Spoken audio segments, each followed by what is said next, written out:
ਜਦੋਂ ਮੈਂ ਏਕੇ ਨੂੰ ਦੂਨ ਪੜਿਆ, ਜਹਾਨ ਕਹਿੰਦਾ ਏ ਹੁਣ ਪੜਿਆ। ਦਿਲ ਨੂੰ ਤੋੜਨ ਦੇ ਕੋਈ ਹੱਦ ਨਹੀਂ, ਤੂੰ ਰਹਿ ਹੈ ਏਡਾ ਕਾਨੂੰਨ ਪੜਿਆ। ਇਹ ਉਹਨਾਂ ਦੀ ਬੜੀ ਮੁਸ਼ਕਿਲ ਤਰੀਨ ਗਜ਼ਲ ਏ। ਸੋਚ ਜ਼ਮੀਨੇ ਮਿਸਰਾ ਉੱਗਿਆ, ਇੰਜ ਕਰਕੇ ਸੀ ਮਤਲਾ ਉੱਗਿਆ। ਮੈਂ ਇੱਕ ਘਰ ਦਾ ਦਾਣਾ ਸੁੱਟਿਆ, ਉਸ ਦਾਣੇ ਤੋਂ ਕਸਬਾ ਉੱਗਿਆ। ਸ਼ੇਰ ਵੇਖਣਾ ਇਜਾਜ਼ ਸਾਹਿਬ, ਦੋਵੇਂ ਸ਼ਕਲਾਂ ਭੋਗ ਰਿਹਾ ਵਾਂ, ਬੰਦਾ ਜੰਮਿਆ ਬੰਦਾ ਉੱਗਿਆ। ਕੋਈ ਬਾਲੋ ਜੱਟੀ ਨਾਂ ਦੇ ਉੱਤੇ ਨਾ ਇੱਕ ਔਰਤ ਸੀ ਜਿਹੜੀ ਮਾਈਏ ਗਾਉਂਦੀ ਸੀ। ਬੁੱਕ ਕਿਤਾਬ ਦੀ ਸ਼ਕਲ 'ਚ ਕਿਸੇ ਚੀਜ਼ ਇਹ ਨਹੀਂ ਸੀ ਆਈ। ਸਭ ਤੋਂ ਪਹਿਲੇ ਇਹ ਜਦੀਦ ਮਾਈਆ ਕਿਹਾ ਵੀ ਮੈਂ ਹੀ ਹੈ, ਔਰ ਇਹਦੀ ਕਿਤਾਬ ਵੀ ਬਾਕਾਇਦਾ ਮਾਈਏ ਦੀ ਜਿਹੜੀ ਹੈ ਉਹ ਮੈਂ ਹੀ ਦਿੱਤੀ ਹੈ। ਦਿਨ ਤੇ ਗਿਣ ਮੈਂ ਮਰ ਜਾਣਾ ਹੀ, ਤੇਰੇ ਬਿਨ ਮੈਂ ਮਰ ਜਾਣਾ ਹੀ। ਜਿਹੜੇ ਦਿਨ ਤੂੰ ਕੰਡ ਕਰਨੀ ਹੈ, ਉਸੇ ਦਿਨ ਮੈਂ ਮਰ ਜਾਣਾ ਹੀ। ਸਿੱਧੀ ਗੱਲ ਇਹ ਹੈ ਕਿ ਮੈਂ ਉਹਨਾਂ ਨੂੰ ਇਸ ਗੱਲ ਦੇ ਉੱਤੇ ਨਾਰਾਜ਼ ਹੋਇਆ ਉਹਨਾਂ ਨਾਲ। ਮੈਂ ਕਿਹਾ ਤੂੰ ਇਹ ਗਜ਼ਲ ਕਿਉਂ ਕਹੀ? ਨਕਸ਼ੇ ਕਦਮ ਤੇ ਚੱਲਣ ਦੀ ਜਿਹੜੀ ਨਾ ਇਹ ਕੋਸ਼ਿਸ਼ ਜਾਰੀ ਹੈ। ਤਜੱਮਲ ਸਾਹਿਬ ਜੀ ਟੁਰ ਵੀ ਗਏ ਨੇ, ਫਿਰ ਵੀ ਉਹ ਆਪਣੀਆਂ ਕਿਤਾਬਾਂ ਦੇ ਜ਼ਰੀਏ ਸਾਨੂੰ ਰਾਹ ਦੇ ਗਏ ਨੇ। ਹੱਥੀਂ ਯਾਦਾਂ ਦੇ ਸ਼ਹਿਰ ਉਜਾੜ ਦਿੱਤੇ, ਖਤ ਯਾਰ ਦੇ ਚੁੰਮੇ ਤੇ ਪਾਸ। ਅੱਖ ਖੋਲੀ ਤੇ ਦੁੱਖਾਂ ਦੇ ਜਾਲ ਵੇਖੇ, ਉੱਤੋਂ ਹੰਡ ਦੇ ਜ਼ਿੰਦਗੀ ਨਾਮ ਵੇਖੇ।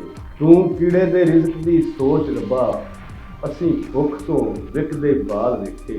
ਇਹ ਗਜ਼ਲ ਅਕਸਰ ਹੀ ਉਹ ਸਾਨੂੰ ਜਿਹੜੇ ਸੀ ਨਾ ਸੁਣਾਉਂਦੇ ਸਨ, ਤੇ ਉਹਨਾਂ ਨੂੰ ਸਮਝੋ ਵੀ ਇਸ਼ਕ ਸੀ ਜਿਵੇਂ ਇਸ ਗਜ਼ਲ ਦੇ ਨਾਲ। ਤੁਹਾਡੀ ਉਸਤਾਦ ਤਜੱਮਲ ਕਲੀਮ ਹੋਰਾਂ ਨਾਲ ਕੋਈ 35-40 ਵਰਿਆਂ ਦੀ ਜਿਹੜੀ ਰਫਾਕਤ ਹੈ, ਉਸ ਤੋਂ ਵੀ ਜ਼ਿਆਦਾ ਕਹਿ ਲੈਂਦੇ 50 ਸਾਲ ਹੀ ਹੋ ਗਏ। ਤੇ ਇਹ ਦੱਸੋ ਕਿ ਉਹਨਾਂ ਨੂੰ ਜ਼ਾਤੀ ਤੌਰ ਤੇ ਕਿਹੜਾ ਕਲਾਮ ਪਸੰਦ ਸੀ? ਸਾਰੇ ਤੁਸੀਂ ਬਿਹਤਰ ਦੱਸ ਸਕਦੇ ਹੋ ਸਾਨੂੰ, ਇਸ ਬਾਰੇ ਕੁਝ ਸਾਂਝ ਪਾਓ। ਉਸਤਾਦ ਜੀ ਦਾ ਤੇ 5 ਮਾਸ਼ਾਅੱਲਾ ਕਿਤਾਬਾਂ ਆਈਆਂ ਨੇ, 6ਵੀਂ ਕਿਤਾਬ ਵੀ ਉਹਨਾਂ ਦੀ ਤਿਆਰ ਸੀ, ਤੇ ਉਹਨਾਂ ਦੀ ਤਾਂ ਹਰ ਗਜ਼ਲ ਜਿਹੜੀ ਹੈ ਸ਼ਾਹਕਾਰ ਗਜ਼ਲ ਹੈ। ਮਗਰ ਜਿਹੜੀ ਉਹਨਾਂ ਦੇ ਮੈਂ ਸਮਝਣਾ ਵੀ ਫਨ ਦੇ ਉੱਤੇ ਅਰੂਜ ਦੀ ਜਿਹੜੀ ਹੈ ਨਾ, ਜਿਹਨੂੰ ਫਨਕਾਰਾਨਾ ਗਜ਼ਲਾਂ ਕਹਿੰਦੇ ਨੇ, ਮੈਂ ਉਹਨਾਂ ਵਿੱਚ ਤੁਹਾਨੂੰ ਮੈਂ ਇੱਕ ਅੱਧੀ ਗਜ਼ਲ ਸੁਣਾਉਣਾ। ਤੇ ਉਹ ਇੰਝ ਕਿ ਜਦੋਂ ਮੈਂ ਏਕੇ ਨੂੰ ਦੂਨ ਪੜਿਆ, ਜਦੋਂ ਮੈਂ ਏਕੇ ਨੂੰ ਦੂਨ ਪੜਿਆ, ਜਹਾਨ ਕਹਿੰਦਾ ਏ ਹੁਣ ਪੜਿਆ। ਜਦੋਂ ਮੈਂ ਏਕੇ ਨੂੰ ਦੂਨ ਪੜਿਆ, ਜਹਾਨ ਕਹਿੰਦਾ ਏ ਹੁਣ ਪੜਿਆ। ਕਿ ਦਿਲ ਨੂੰ ਤੋੜਨ ਦੇ ਕੋਈ ਹੱਦ ਨਹੀਂ, ਕਿ ਦਿਲ ਨੂੰ ਤੋੜਨ ਤੇ ਕੋਈ ਹੱਦ ਨਹੀਂ, ਤੂੰ ਰਹਿ ਹੈ ਏਡਾ ਕਾਨੂੰਨ ਪੜਿਆ।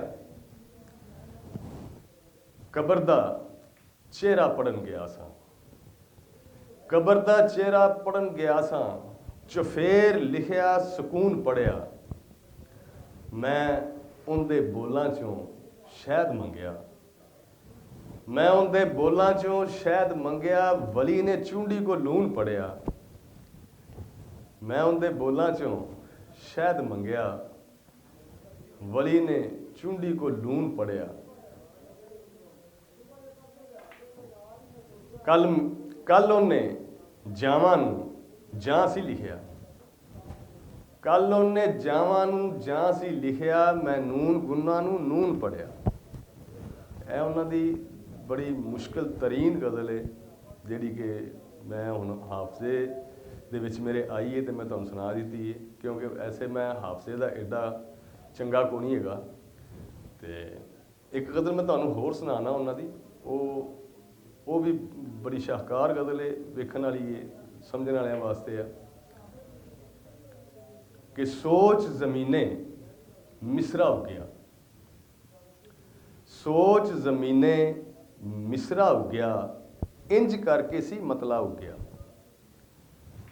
ਸੋਚ ਜ਼ਮੀਨੇ ਮਿਸਰਾ ਉੱਗਿਆ, ਇੰਜ ਕਰਕੇ ਸੀ ਮਤਲਾ ਉੱਗਿਆ।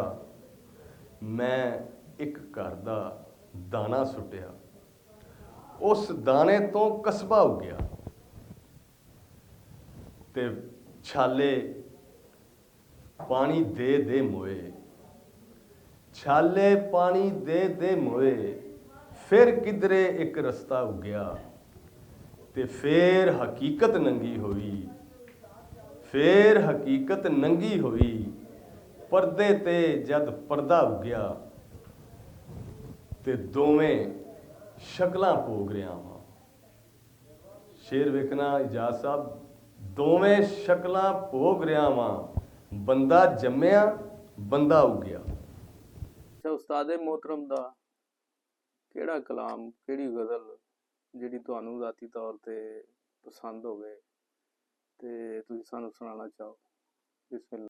ਹੱਥੀਂ ਯਾਦਾਂ ਦੇ ਸ਼ਹਿਰ ਉਜਾੜ ਦਿੱਤੇ, ਹੱਥੀਂ ਯਾਦਾਂ ਦੇ ਸ਼ਹਿਰ ਉਜਾੜ ਦਿੱਤੇ, ਖਤ ਯਾਰ ਦੇ ਚੁੰਮੇ ਤੇ ਪਾੜ ਦਿੱਤੇ। ਇਹ ਅਸਲ 'ਚ ਨਾ ਮੈਂ ਇਹ ਤੁਹਾਨੂੰ ਮਤਲਬ ਹੁੰਦਾ ਗਜ਼ਲ ਦਾ ਸੁਣਾ ਦਿੱਤਾ।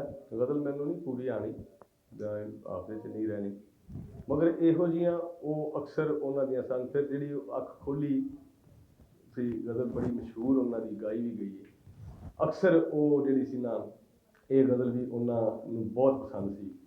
ਅੱਖ ਖੋਲੀ ਤੇ ਦੁੱਖਾਂ ਦੇ ਜਾਲ ਵੇਖੇ, ਉੱਤੋਂ ਹੰਡ ਦੇ ਜਿੰਦੜੀ ਨਾਲ ਵੇਖੇ। ਇੱਕ ਦਿਨ ਸੀ ਹਿਜਰ ਦਾ ਸਾਲ ਵਰਗਾ, ਅਸੀਂ ਦਿਨ ਨਹੀਂ ਸਾਲਾਂ ਦੇ ਸਾਲ ਵੇਖੇ। ਤੂੰ ਕੀੜੇ ਦੇ ਰਿਜ਼ਕ ਦੀ ਸੋਚ ਰੱਬਾ, ਅਸੀਂ ਭੁੱਖ ਤੋਂ ਵਿਕਦੇ ਬਾਲ ਵੇਖੇ।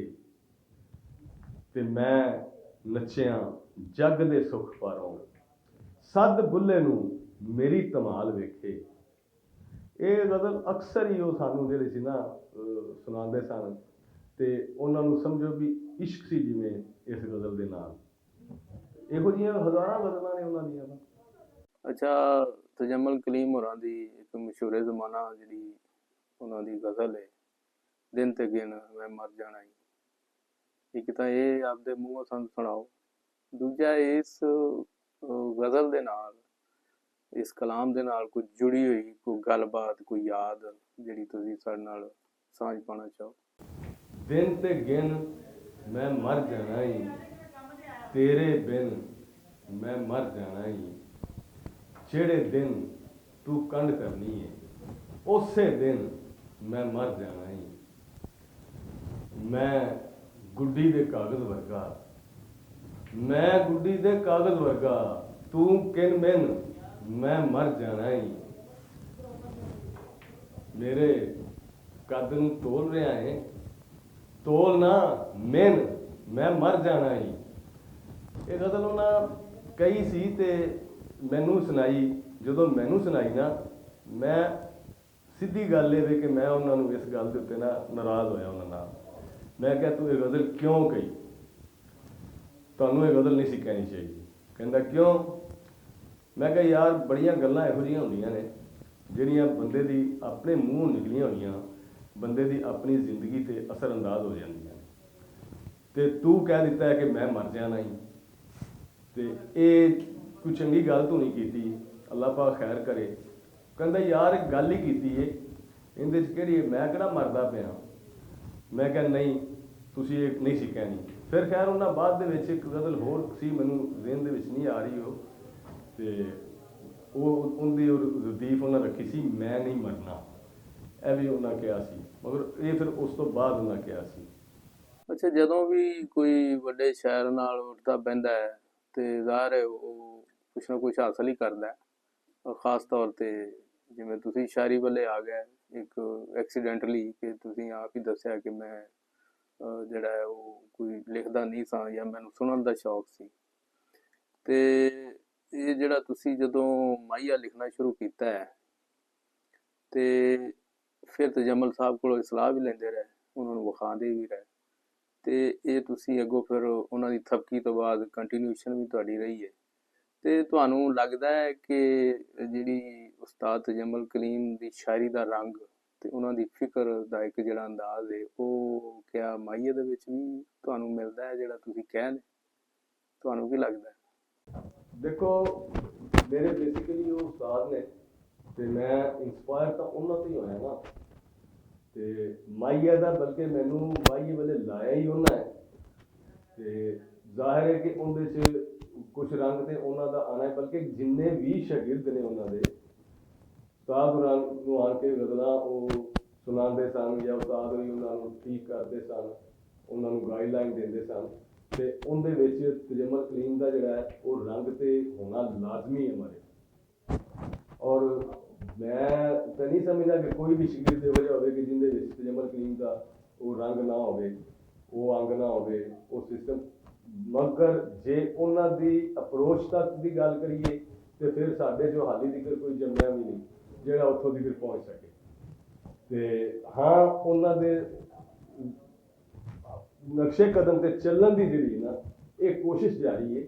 ਔਰ ਇਨਸ਼ਾਅੱਲਾ ਬਲਕਿ ਮੈਂ ਸਾਰਿਆਂ ਨੂੰ ਵੀ ਇਹ ਕਹਾਂਗਾ ਕਿ ਜਿੰਨੇ ਵੀ ਉਹਦੇ ਸ਼ਾਗਿਰਦ ਨੇ, ਜਿੱਥੋਂ ਤੱਕ ਪੰਜਾਬੀ ਗਜ਼ਲ ਨੂੰ ਤਜਮਲ ਕਲੀਮ ਨੇ ਪਹੁੰਚਾ ਦਿੱਤਾ ਹੈ, ਕਮ ਅਜ਼ ਕਮ ਅਸੀਂ ਇਹਦਾ ਮੋਰਾਲ ਜਿਹੜਾ ਹੈ, ਇਹਦਾ ਗ੍ਰਾਫ ਜਿਹੜਾ ਹੈ ਥੱਲੇ ਨਾ ਡਿੱਗਣ ਦੇਈਏ ਤੇ ਇਹਦੇ ਤੇ ਕੰਮ ਕਰੀਏ। ਅੱਛਾ, ਮਾਹੀਏ ਦੇ ਕਮਾਲ ਸ਼ਾਇਰ ਜਦੀਦ ਮਾਹੀਏ ਦੀ ਜਿਹੜੀ ਸ਼ਾਇਰੀ ਹੈ ਤੁਹਾਡੀ, ਉਹਦੇ ਤੁਸੀਂ ਯਾਨੀ ਸ਼ਾਇਰ ਹੋਣ ਕਰਕੇ ਅਗਰ ਇਹ ਪੁੱਛੀਏ ਵੀ ਮਾਹੀਆ ਜਿਹੜਾ ਉਹ ਕਿੱਥੋਂ ਸ਼ੁਰੂ ਹੋਇਆ, ਇਹਦੀ origin ਜਿਹੜਾ ਹੈ ਜਾਂ ਇਹਦੀ ਜਿਹੜੀ ਤਾਰੀਖ ਹੈ ਤੇ ਇਹਦਾ ਜਿਹੜਾ ਪਿਛੋਕੜ ਹੈ, ਉਹ ਤੁਹਾਡੇ ਤੋਂ ਵੱਧ ਸਾਨੂੰ ਕੋਈ ਨਹੀਂ ਦੱਸ ਸਕਦਾ ਮੇਰਾ ਖਿਆਲ ਹੈ ਇਸ ਵੇਲੇ, ਕਿਉਂਕਿ ਤੁਸੀਂ ਸਾਡੇ ਕਿਤਾਬ ਵੀ ਹੋ ਤੇ ਤੁਸੀਂ ਇਹਦੀ ਰੈਲੇਵੈਂਸ, ਇਹਦਾ ਜਿਹੜਾ ਬੈਕਗਰਾਉਂਡ ਹੈ ਉਹਦੇ ਬਾਰੇ ਤੁਸੀਂ ਯਾਨੀ ਇੱਕ ਕੋਸ਼ਿਸ਼ ਕੀਤੀ ਕਿ ਰੀਅਲਿਸਟਿਕ ਹੋ ਕੇ ਇਹ ਕਹਿ ਜਾਣ, ਤੇ ਤੁਹਾਨੂੰ ਇਸ ਗੱਲ ਤੇ ਮਾਣ ਵੀ ਹੈ, ਦਾਵਾ ਵੀ ਹੈ, ਤੇ ਸਾਨੂੰ ਇਸ ਬਾਰੇ ਰੋਸ਼ਨੀ ਪਾਓ। ਦੇਖੋ, ਮਾਹੀਆ ਜਿਹੜਾ ਬਹੁਤ ਪੁਰਾਣੀ ਸਿਨਫ ਹੈ, ਇਹ ਅੱਜ ਦੀ ਨਹੀਂ ਔਰ ਇਹ ਕੋਈ ਪੜ੍ਹੀ ਲਿਖੀ ਸਿਨਫ ਨਹੀਂ ਸੀ ਹੈਗੀ। ਇਹ ਸਿਰਫ ਔਰ ਸਿਰਫ ਜ਼ੁਬਾਨੀ, ਇਹਨੂੰ ਇੰਝ ਸਮਝ ਲਵੋ ਕਿ ਕੋਈ ਬਾਲੋ ਜੱਟੀ ਨਾਂ ਦੇ ਉੱਤੇ ਨਾ ਇੱਕ ਔਰਤ ਸੀ ਜਿਹੜੀ ਮਾਹੀਏ ਗਾਉਂਦੀ ਸੀ, ਤੇ ਉਹ ਸੀਨਾ ਦਰ ਸੀਨਾ ਜਿਹੜਾ ਸੀ ਨਾ ਉਹ ਚੱਲੇ ਆ ਰਿਹਾ ਸਨ। ਇਹ ਮਾਹੀਆ ਉੱਥੋਂ ਹੀ ਚੱਲਿਆ ਔਰ ਇਹਨਾਂ ਦੀ ਕੋਈ ਬਾਕਾਇਦਾ ਜਿਹੜੀ ਹੈ, ਤੁਸੀਂ ਇਹ ਕਹੋ ਵੀ ਕੋਈ ਬੁੱਕ ਕਿਤਾਬ ਦੀ ਸ਼ਕਲ 'ਚ ਕਿਸੇ ਚੀਜ਼ 'ਚ ਇਹ ਨਹੀਂ ਸੀ ਆਈ ਉਦੋਂ ਤੱਕ ਕਿ ਜਦੋਂ ਤੱਕ ਇਹਨੂੰ ਮੈਂ ਸ਼ੁਰੂ ਨਹੀਂ ਕੀਤਾ। ਇਹਨੂੰ ਅਲਹਮਦੁਲਿਲਾ, ਅੱਲਾ ਦਾ ਸ਼ੁਕਰ ਹੈ ਕਿ ਸਭ ਤੋਂ ਪਹਿਲੇ ਇਹ ਜਦੀਦ ਮਾਹੀਆ ਕਿਹਾ ਵੀ ਮੈਂ ਹੀ ਹੈ ਔਰ ਇਹਦੀ ਕਿਤਾਬ ਵੀ ਬਾਕਾਇਦਾ ਮਾਹੀਏ ਦੀ ਜਿਹੜੀ ਹੈ ਉਹ ਮੈਂ ਹੀ ਦਿੱਤੀ ਹੈ। ਇਸ ਤੋਂ ਪਹਿਲੇ ਇਹ ਕੋਈ ਲਿਖਤ ਪੜ੍ਹਤ ਦੇ ਵਿੱਚ ਮਾਹੀਆ ਨਹੀਂ ਸੀ ਹੈਗਾ, ਜ਼ੁਬਾਨੀ ਕਲਾਮੀ ਸਾਰਾ ਸਿਸਟਮ ਚੱਲ ਰਿਹਾ ਸੀ। ਮਾਹੀਏ ਹੁਣ ਵੀ ਲੋਕ ਅੱਛੇ ਮਾਹੀਏ ਕਹਿ ਰਹੇ ਨੇ, ਮਗਰ ਮੇਰੇ ਤੋਂ ਬਾਅਦ ਲੋਕਾਂ ਨੇ ਮਾਹੀਏ ਨੂੰ ਸ਼ੁਰੂ ਕੀਤਾ ਹੈ ਇਵੇਂ ਬਾਕਾਇਦਾ ਕਹਿਣਾ ਔਰ ਬਾ ਮਕਸਦ ਕਹਿਣਾ। ਉਸ ਤੋਂ ਪਹਿਲੇ ਬਾ ਮਕਸਦ ਮਾਹੀਆ ਜਾਂ ਬਾ ਮਕਸਦ ਪਹਿਲਾ ਮਿਸਰਾ ਨਹੀਂ ਸੀ ਆਉਂਦਾ। ਹੁਣ ਕਾਫੀ ਲੋਕ ਨੇ ਜਿਹੜੇ ਇਹਦੇ ਤੇ ਕੰਮ ਵੀ ਕਰਦੇ ਪਏ ਨੇ, ਮਗਰ ਉਹ ਥੋੜਾ ਕੰਮ ਕਰਕੇ ਜਿਹੜਾ ਨਾ ਉਹ ਵਿੱਚ ਛੱਡ ਕੇ ਹੋਰ ਦੇ ਹੋਰ ਪਾਸੇ ਜਿਵੇਂ ਬੰਦਾ ਟੁਰ ਪੈਂਦਾ ਹੈ, ਇੰਝ ਕੋਈ ਯਾਨੀ ਕਿ ਲਗਾਤਾਰ ਕਿਸੇ ਵੀ ਇੱਕ ਬੰਦੇ ਨੇ ਵੀ ਇਹਦੀ ਕਿਤਾਬ ਜਿਹੜੀ ਨਾ ਉਹ ਬਾਕਾਇਦਾ ਕਿਤਾਬ ਨਹੀਂ ਦਿੱਤੀ। ਅੱਛਾ, ਵੱਡੇ ਸ਼ਾਇਰ ਜਿਹੜੇ ਨੇ ਉਹਨਾਂ ਨੂੰ ਜ਼ਾਹਿਰ ਜ਼ਮਾਨਾ ਯਾਦ ਵੀ ਰੱਖਦਾ ਹੈ, ਉਹਨਾਂ ਦੇ ਕਲਾਮ ਰਾਹੀਂ, ਉਹਨਾਂ ਦੇ ਕੰਮ, ਉਹਨਾਂ ਦੀ ਫਿਕਰ ਦੇ ਰਾਹੀਂ। ਤੇ ਉਸਤਾਦ ਤਜਮਲ ਕਲੀਮ ਹੋਰਾਂ ਦਾ ਜਿਹੜਾ ਫਨ ਫਿਕਰ ਹੈ, ਉਹਨਾਂ ਦੀ ਸ਼ਾਇਰੀ ਹੈ, ਉਹਨੂੰ ਅੱਗੇ ਵਧਾਉਣ ਲਈ ਜਾਂ ਜ਼ਿੰਦਾ ਰੱਖਣ ਵਾਸਤੇ ਜਿਹੜੀ ਹੈ ਉਹ ਯਾਨੀ ਉਹਦੇ ਤੇ ਕੀ ਕਰਨਾ ਚਾਹੀਦਾ ਹੈ, ਕੀ ਕੰਮ ਹੋਣਾ ਚਾਹੀਦਾ ਤੁਹਾਡੀ ਨਜ਼ਰ 'ਚ? ਸਭ ਤੋਂ ਪਹਿਲੀ ਗੱਲ ਤਾਂ ਇਹ ਹੈ ਕਿ ਤਜਮਲ ਸਾਹਿਬ ਬਹੁਤ ਵੱਡਾ ਨਾਂ, ਬਹੁਤ ਵੱਡਾ ਆਦਮੀ, ਅੱਲਾਹ ਪਾਕ ਉਹਨਾਂ ਦੇ ਦਰਜਾਤ ਬੁਲੰਦ ਫਰਮਾਏ। ਸਾਡੇ ਵਾਸਤੇ ਉਹ ਇੱਕ ਇੰਝ ਸਮਝੋ ਕਿ ਉਸ ਟੁਰ ਵੀ ਗਏ ਨੇ, ਫਿਰ ਵੀ ਉਹ ਆਪਣੀਆਂ ਕਿਤਾਬਾਂ ਦੇ ਜ਼ਰੀਏ ਜਿਹੜਾ ਸਾਨੂੰ ਰਾਹ ਦੇ ਗਏ ਨੇ ਕਿ ਅਸੀਂ ਇੰਝ ਕਰਕੇ ਇਸ ਪਾਸੇ ਟੁਰ ਸਕਦੇ ਹਾਂ। ਅਸੀਂ ਪੰਜਾਬੀ ਬੋਲੀ ਨੂੰ, ਪੰਜਾਬੀ ਗਜ਼ਲ ਨੂੰ ਪ੍ਰਮੋਟ ਇਸ ਤਰੀਕੇ ਨਾਲ ਹੀ ਕਰ ਸਕਦੇ ਹਾਂ ਕਿ ਅਸੀਂ ਉਹਨਾਂ ਦੇ ਨਕਸ਼ੇ ਕਦਮ 'ਤੇ ਚੱਲੀਏ ਅਤੇ ਪੰਜਾਬੀ ਉੱਤੇ ਮਜ਼ੀਦ ਹੋਰ ਕੰਮ ਕਰੀਏ ਤਾਂ ਕਿ ਇਹ ਤਜਮਲ ਸਾਹਿਬ ਦੀ ਨੀਂਹ ਬੰਨੀ ਹੋਈ ਬਲਕਿ ਇੱਥੋਂ ਤੱਕ ਪਹੁੰਚਾਈ ਹੋਈ ਨੂੰ ਥੱਲੇ ਨਾ ਅਸੀਂ ਡਿੱਗਣ ਦਈਏ। ਉਸ ਗ੍ਰਾਫ ਨੂੰ ਪੰਜਾਬੀ ਗਜ਼ਲ ਦੇ ਉੱਤੇ ਜਿੰਨਾ ਜ਼ਿਆਦਾ ਤੋਂ ਜ਼ਿਆਦਾ ਕੰਮ ਹੋਵੇਗਾ ਉਹ ਹੀ ਤਜਮਲ ਸਾਹਿਬ ਦੀ ਲਾਈਨ ਹੋਏਗੀ।